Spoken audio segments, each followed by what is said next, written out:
All right, back at it. We back. Well, so I think we left off. You was talking about, your experience with have being able to utilize what you learned with using the cars. I was funny story. I remember it was one shop I was working at, and there was a guy who had dual license. He had barber's dual license, and I'll never forget how it was so cool watching him. I mean, he was basically hustling. He was hustling. Yeah. So what he would do is he would do like on the slower, you said the slower half of the day or the early half of the week, he would run in specials on like the doobie wrap. So that's the little hair wrap that we do, right? That they do, which is easy and quick. It's easy and quick. And for those that get technical, I guess we get questioned. What's happening with a doobie wrap or a hair wrap? The curvature or the shape of the head is forming the finished product. Like a roller, like the head, putting the head like a roller, and you just wrapping the hair around. Yeah. Just in case somebody want to fact check. We don't know what we're talking about. You can put them in the comment sections too. You know what I'm saying? If you want to know some more, if we didn't get it right or you don't feel like we got it right, leave it down. Drop it down in the comment. We'll take it off. So,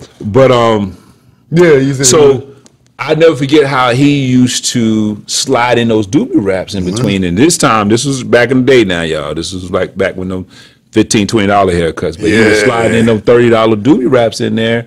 And all he would do was, again, wash them, wrap their hair. And he had the perfect, he would play it off like whenever he had some cuts come in.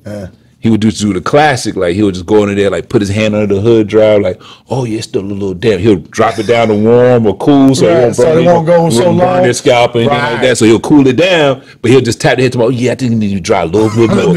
It's like a house I can get that haircut. He get a haircut real quick. So he was able to put that little we used to call it gravy, get that gravy on top of what he was already doing. So he was able to let her sit on the dryer for like 15, 20 minutes real quick, knock her cut out real quick. That was smart. That was smart. Comb her out, let her go. Sometimes a lot of the ladies just used to leave with the wrap. With a wrap like that, And I was like, man. Now, I mean, at the time, I had my own little side hustle too. I was doing the nails and the massaging mobily and stuff like that. But that took a lot more effort. I mean, I had to take the tables and everything and products. I mean, we right here at the shop. He had to go nowhere. So, that was cool, though. I always thought that was cool. I was always impressed by that. And so that's why I'm all for them dual license, man. Get them dual license. That's cool. Also, I forgot earlier. I know you used to be an inspector before, right? So I have some students that ask sometime, like, can you go dive in deeper into, can a barber and a Cosmo work in the same shop together, type of thing? Like, can you explain that to me or to the audience? Yeah. So now again, I'm only speaking for North Carolina, right? Because North Carolina is in every state is a little different, right? Because some states actually, you come out with a license. You still go to school and then you choose when you finish, you choose which test you want a license for. Oh, okay. Some states do it that way. Okay. Some states have it where they have what they call you can go back and get your dual license. They call it a crossover program. So then you only have to go back and only get what we call the meat and potatoes. So kind of remember what I said earlier about if you put our curriculum side by side, we all learn the same stuff. But like, again, cutting for barbering, styling for updos and things like that for a cause. So now you're talking about instead of doing for North Carolina, for example, for barbering is $1,528. If there was a crossover program, then you wanted to necessarily do whole 1528. You may only have to do 300 hours. Or 400 hours. We did because you only got to only worry about the part that you don't know. Because at the end of the day, sanitation is still the same. Right. The introduction to everything is still the same. The theory of color is still the same. Man. The skin disorders is still the same. Right. So everything else is still the same. It's just that meat and potato, meaning that most stylists are going to want to get better with their clipper work. Right. And then most barbers want to get better with updos and shear work and chemicals and stuff of that nature, right? Because we learned it in barbering, but we learned more from an introduction to it, right? And so, but yeah, going back to your question about, yes, they can work together. Okay. the way it is currently at the time of this recording, that in order for a barber to work inside of a salon, and unfortunately, hair cutteries they fall in that same category, because a lot of the hair cuttery chains are traditionally usually salons. Right. So then what would happen is you would need to be a registered barber. That's what we call our master barber in North Carolina. We call it a registered barber. Right. So you need to have your registered barber. So you couldn't do it as an apprentice or Right. anything like that. Right. So you had to be a registered barber, and then you have to apply for a barbershop permit. Okay. And so basically you are pretty much a barbershop within a salon. A salon, And it's just like a one-chair shop or what have you. But so then you got, and when you apply for that barbershop permit, what has to happen is here in North Carolina, the setup for a barbershop is a little different than it is for setting up for a cosmetology shop. And the big thing for us is the sink. So we have to be within 7 feet, 7 feet of some form of running water. It's been a while now. But they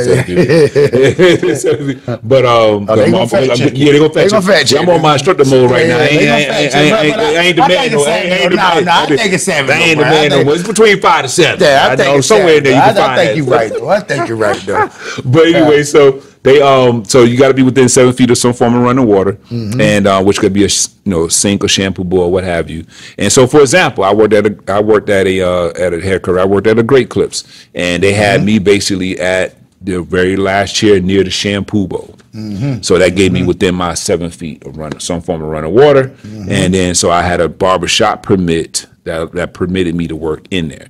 Now the flip side, where the controversy come in at a lot of times you hear that on the flip side, they don't. A cosmetologist does not need a permit to be inside of a barbershop. Right. They could work inside of a shop without a cosmetology shop permit. They needs to make sure they have a current cosmetology license. Yeah, but they don't need to have a permit. They don't have to have no shop. They don't have to have a shop permit, and they'll be and they have to yield to our rules, meaning our sanitation, and their chair got to be within 7 feet, and stuff like that. So they will still get inspected, but now when it comes to fines and things like that, they necessarily wouldn't be. They'll be fined, but it'll be primarily on the shop owner, and then we'll get the cos inspector involved as well. So because it's just here in North Carolina, we got 2 separate boards. It's not, some states have one board. So for Barber and Cosmo, but we got two separate ones. And I was gonna say, I don't know if you remember, but when I was working for this chain, it was a barbershop. It was called the Barbershop, but they had to change their name because I was like something like the GM there, but I also worked in there. But everybody else was cosmetology. I had the barber permit there. I had the barber permit there. But all the people that they wanted me to hire, it was all cosmetology. It was all cosmetology, right? So, but then once I ended up getting my own shop and I left, then I think it was you that went there. You shut up. They had to change their name. Yeah, don't get mad at me. They had to change their name because now once I left, I was the only barber in there, and it was my license for the shop license, so there was no other barber there. So once I left, it wasn't nothing but cosmetologists there. So they had to they couldn't call it a barber shop. Yeah, they had to change it. They had to change it. Yeah, that was one of my my last cases I worked on. My last case. Take it, my inspector, man. So anyway, but that's that. I think we're gonna give our final thoughts on what's your final thoughts and takeaways on barber versus cosmetology, because it's always been. Let's just keep it real. We kind of danced around it, but it's always been a little rivalry between the two. Which I think it's always been out of love, though, because we so much alike that we can't stand each other. Rivalry, man. Well, one of my things I would say, man, to the people, like, if you could get that dual license, get that dual license. For the barbers, even the students that's going to school, for the guys, listen to the coloring part of it. Listen to the chemical parts of it. So you'll know. Knowledge is power. So you'll know. And once you know how to do it, there'll be extra money in your pocket. That's right. You get what I'm saying? I will encourage any barber that's like Don't just try to stick because you said you was in a box with you.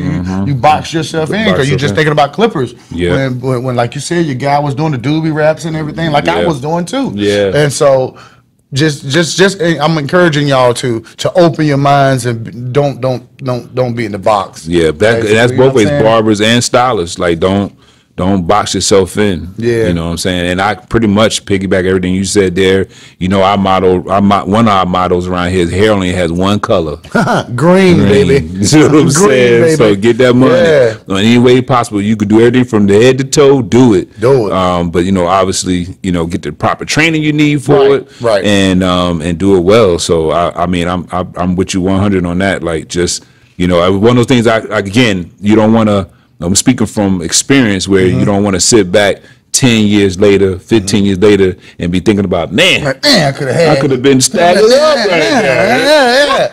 So we give y'all the game early. We give you the game early. So y'all will know, learn from our mistakes. Exactly. Yeah. So I hope y'all enjoyed this episode. Don't forget to like, subscribe, and click that bell to be notified. You know what it is. And we want to give a shout out to everyone. If you got any kind of comments, suggestions, or any kind of topics you want to hear, any questions you have, anything you want to share, leave it. Let's start this community. Let's talk about it. Let's talk about it. So just leave it down in the comment box. We look forward to hearing from you. Right. So on that note, you Graham, Big Fundamentals. And on Sauls, Mikestro. Peace.